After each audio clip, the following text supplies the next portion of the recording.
নাশকতাকারীদের হামলায় ক্ষতিগ্রস্ত বিটিভি ভবন পরিদর্শন করলেন প্রধানমন্ত্রী শেখ হাসিনা। সারা দেশে যারা ধ্বংসযজ্ঞ চালিয়েছে সেসব দুষ্কৃতিকারী আনাচে কানাচে লুকিয়ে আছে, তাদের খুঁজে বের করে সাজা নিশ্চিতে দেশবাসীর সহযোগিতা চান প্রধানমন্ত্রী। বলেন, এবার অগ্নি সন্ত্রাসে বিএনপি জামায়াত গান পাউডার ব্যবহার করেছে। তাছাড়া লন্ডন থেকে ফোনে প্রবাসীদের উস্কে দেওয়া হয়েছে। কোটা ইস্যুতে শিক্ষার্থীদের নিয়ে প্রধানমন্ত্রীর বক্তব্যকে বিকৃত করা হয়েছে, এমনটাও জানান সরকার প্রধান। সিলন ফ্যামিলি ব্লেন্ডের কড়ালিকার আর সতেজ সাদের পারফেক্ট ব্লেন্ডে স্বপ্নেরা মিলুক টানা। বাংলাদেশ টেলিভিশন বিটিভি রাষ্ট্রের অতি গুরুত্বপূর্ণ স্থাপনা বা কেপিআই প্রতিষ্ঠান। তাতে 18 জুলাই হামলা চালায় নাশকতাকারীরা। সকাল থেকে রাত পর্যন্ত দফায় দফায় হামলা করে বিটিভির সম্প্রচার অবকাঠামো, যানবাহনে করে অগ্নিসংযোগ। ভবনের ভেতরে বাইরে ব্যাপক ভাঙচুর এবং দাপ্তরিক সম্পদ লুটপাট করে দুষ্কৃতিকারীরা। শুক্রবার ক্ষতিগ্রস্ত বিটিভি ভবন পরিদর্শন করেন প্রধানমন্ত্রী শেখ হাসিনা। এখনও চারপাশে আগুনে পোড়া গন্ধ, চারদিকে শুধুই ধ্বংসযজ্ঞ। এসব দেখে অশ্রুসিক্ত প্রধানমন্ত্রী। ভিডিওতে দেখেন সেদিনের নির্মম হামলার চিত্র। রাষ্ট্রের এমন গুরুত্বপূর্ণ প্রতিষ্ঠানে নজিরবিহীন হামলায় আবেগতাড়িত প্রধানমন্ত্রী।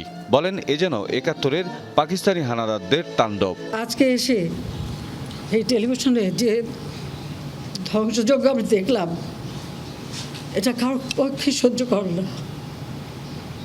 আমরা অনেক রক্ত দিয়ে স্বাধীনতা এনেছি, দেশটাকে গড়ে তুলব। এই দেশের মানুষ বিশ্বের দরবারে মাথা উঁচু করে চলবে। আর আজকে সেখানে কি হলো?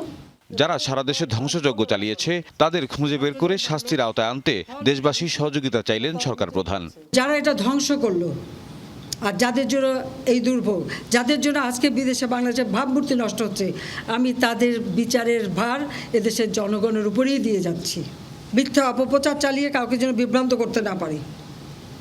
আসল সত্যটা জানুন, যারা এসবের সাথে জড়িত সারা বাংলাদেশের আনাচে গানাচে যে যেখানে আছে তাদের খুঁজে বের করুন, তাদের খুঁজে বের করুন এবং তাদের শাস্তির ব্যবস্থা করার জন্য সহযোগিতা করুন। আমি দেশবাসীর কাছে সেই আহ্বান জানাই। কোটা নিয়ে শিক্ষার্থীদের দাবি পূরণ হওয়ার পরও তাদের আন্দোলনের যৌক্তিকতা নিয়ে প্রশ্ন তোলেন প্রধানমন্ত্রী। বলেন, তার বক্তব্য বিকৃত করা হয়েছে। ওই মুক্তিযোদ্ধা এবং মুক্তিযোদ্ধা পরিবার বা মুক্তিযোদ্ধার দিকেই যেন তাদের বেশি একটা ক্ষোভ। আমার একটা কথা নিয়ে তারা কিছু কতদিন প্রতিবাদ করলো। কি কথা বলেছিলাম আমি? আমার কথাটাকে বিকৃত করা হয়েছিল। তাদের স্লোগানটা কি? তুমি কে আমি কে, রাজাকার রাজাকার, তোমার বাবা আমার বাবা, রাজাকার রাজাকার। তার মানে তারা নিজেদেরকেই রাজাকার হিসেবে পরিচয় দিল। আমি তো তাদের রাজাকার বলিনি। তারা নিজেরাই স্লোগান দিয়ে নিজেদেরকে রাজাকার হিসেবে পরিচিত করলো সকলের কাছে। অতীতের মতো এবারও বিএনপি জামাত অগ্নিসন্ত্রাস করেছে উল্লেখ করে প্রধানমন্ত্রী বলেন, এবার তারা গান পাউডার ব্যবহার করেছে। তাছাড়া লন্ডন থেকে টেলিফোনে প্রবাসীদের উস্কে দেওয়া হয়েছে।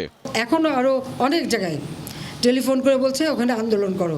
এমন এমন দেশে আমাদের সেখানে ফোন করে আমাকে জানাচ্ছে, মেসেজ দিচ্ছে। তার মানে যেটা করা মানে কি, আমাদের দেশের ভাবমূর্তি শুধু নষ্ট না, যারা কোনো কাজ করে খাচ্ছে তাদের রুজি রোজগারও তো নষ্ট হয়ে যাবে।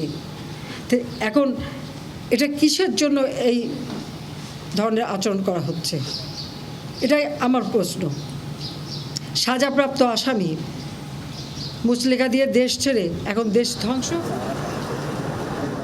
ভবন পরিদর্শন শেষে বিটিভির ঊর্ধ্বতন কর্মকর্তাদের সঙ্গে ক্ষয়ক্ষতি নিয়ে বিস্তারিত আলোচনা করেন প্রধানমন্ত্রী শেখ হাসিনা।